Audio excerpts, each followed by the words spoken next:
Today I wanted to talk to you about the process for change.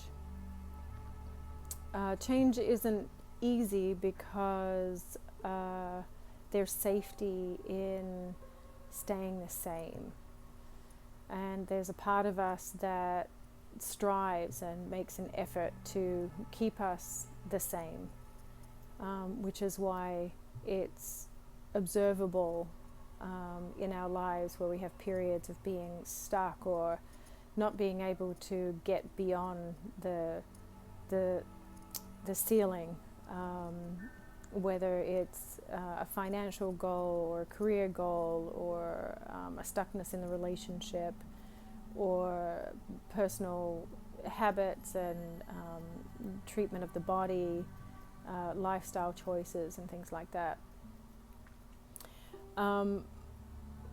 But the process that needs to happen in order for there to be change, in my experience, in my observation, is fairly universal. And again, like so many of these truths, it's simple, but not necessarily easy.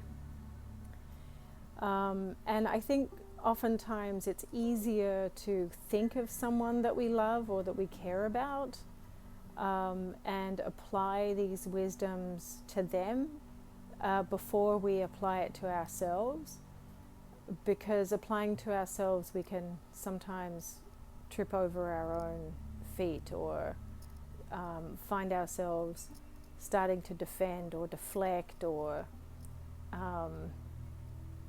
get distracted. Which would have you actually stop watching this video. So maybe it's helpful to bring to mind somebody who you care about, who you love, who you think is stuck, who can't get out of their own way. Maybe they complain a lot about the same thing and they don't do anything differently.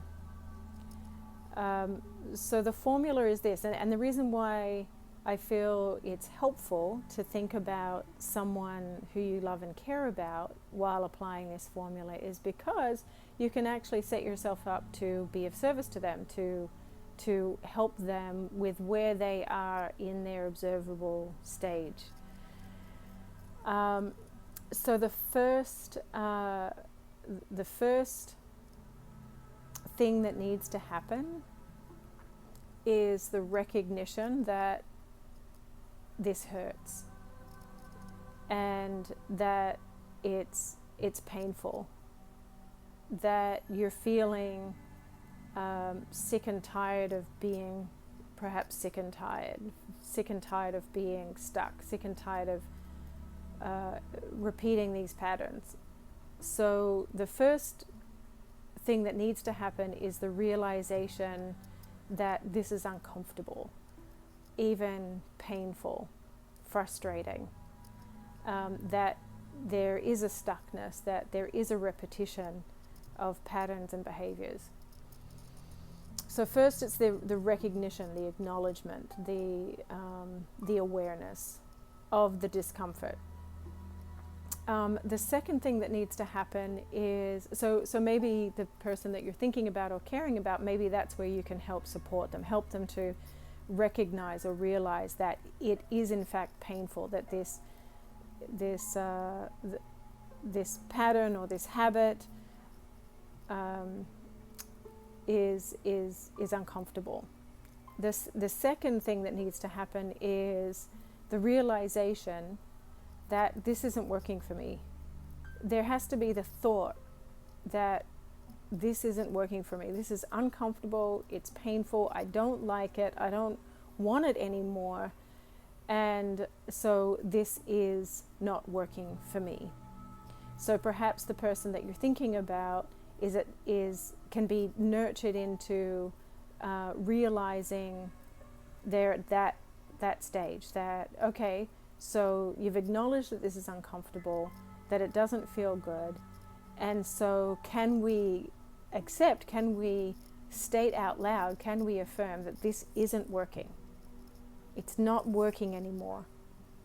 So once there's the recognition that this isn't working, then then the next step, the next stage is there has to be another way. There has to be another way. And so perhaps you can help your loved one to realize this is painful. It's not working for you. There has to be another way. And so the next natural step is, okay, so then what is that other way? And it's that question, what is the other way, that then kickstarts the mind into looking for another way of being. And it could be that they start listening to a teacher, or reading a book. It could be that they see a practitioner, or see an expert, see a professional about whatever it is that's going on. So what can happen here is this can kind of activate a different kind of action, which can certainly start to bring about good change, some realizations, some self-realizations. But ultimately, and that might be where your loved one is. They might be in this seeking stage. They're out looking for this other way, going from practitioner to practitioner, or picking up different lifestyle habits. But ultimately, the whole purpose of it is that the other way is here, is home here. It's our personal relationship with our Creator. Our Creator is the way, is the other way, is the only way, is the way. And so what ends up happening with all that, and it's important that stage of there has to be another way. What is that other way? And seeking that other way, going to different classes, seeing different practitioners, having different kinds of conversation. It's a necessary part of the process, because that's where you're learning. And you can get in that process mini satoris, like mini enlightenments, mini self-realizations. And so it's certainly an important and helpful part of the process.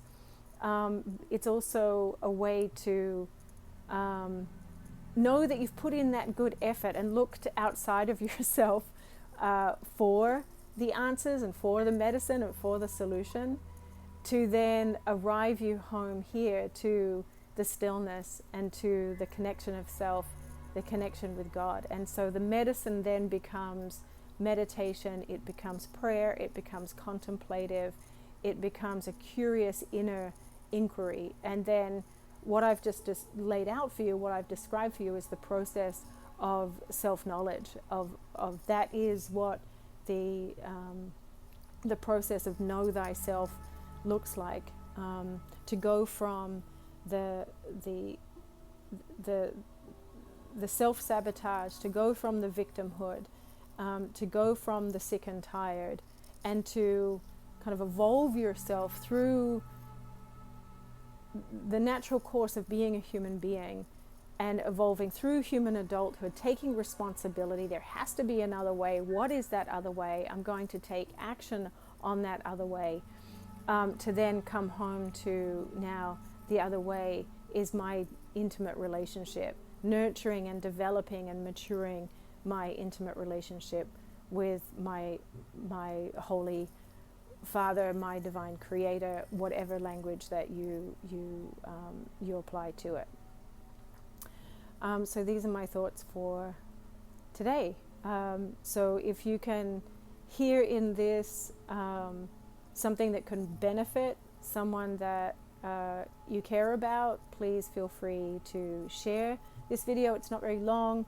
Right now it's still under 10 minutes, and so hopefully it can start to shift perspective, or at least give some recognition, or even language to where someone is in this stage of their evolutionary cycle. So Thank you for listening.